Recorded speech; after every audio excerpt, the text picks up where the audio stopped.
पद्धतीनं गणपती बाप्पाचं स्तवन झालंय, गणपाठी मग गवळण झाली.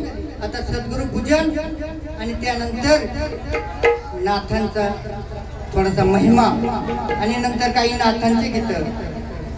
मग सद्गुरु महिमा नेमका कसा आहे ऐका. शिव हरी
प्रत्येक जण आपल्या मनोमन भक्तीनं भावनेने इथपर्यंत पोहोचलेला आहे.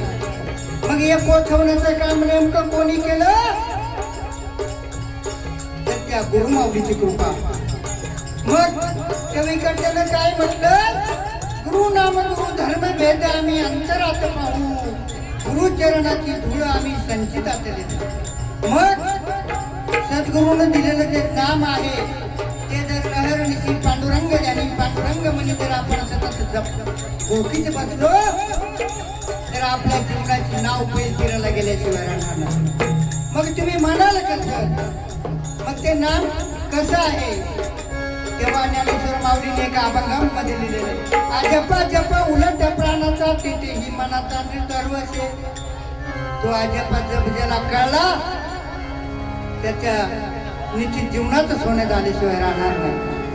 मग हे अजपा जप नेमका केव्हापासून झाला, कसा झाला.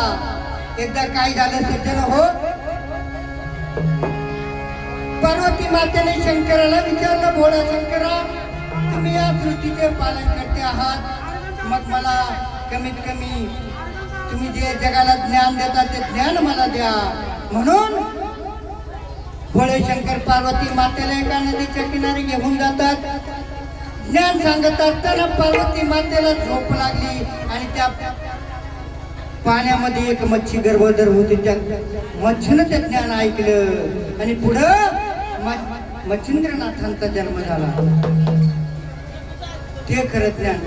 तुका म्हणे 3 अक्षरी नाम ठेविले गुह्य. म्हणून माऊली सांगतात, आपल्या बळे मी नाही बोलत सका भगवंत वाचा त्याची. त्या ज्ञानेश्वर माऊलीची वाणी आहे, माझी नाहीये.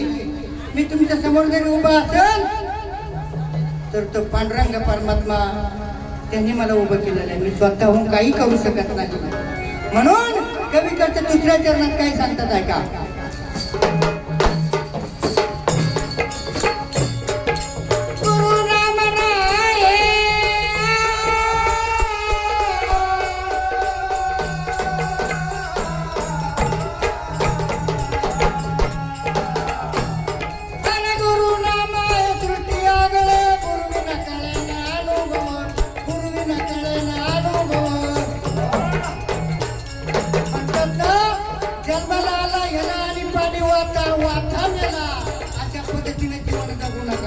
जीवनामध्ये आल्यानंतर गुरु करून घ्या, गुरु करून अनुग्रह घ्या आणि सतत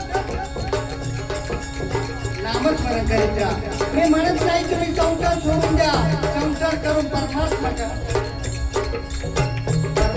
पाठीमागे लागा.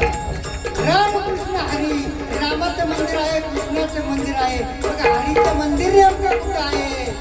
माता मावळ्या हो, तुम्हाला सांगतो, आपण जर रात्रीचं झोपलो जाग आणून द्यायचं काम तर पांडुरंग परमात्मा करतो. मग हरी नेमकं कुठे, तुम्ही जे बसलेले आहेत ना तुमच्या हृदय मंदिरीच हरी बसलेला आहे.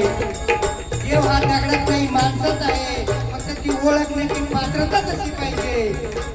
मला काहीच कमी पडणार नाही. आपण म्हणतो ना संकटामध्ये तो धावून आला, अरे तो धावून नव्हता आला, तो पांडुरंग पर्वताच्या जवळ माणसाच्या रूपामध्ये आला होता. फक्त आपल्या ओळखण्याची दृष्टी तशी पाहिजे. म्हणून कवीकडे काय सांगतात आहे का,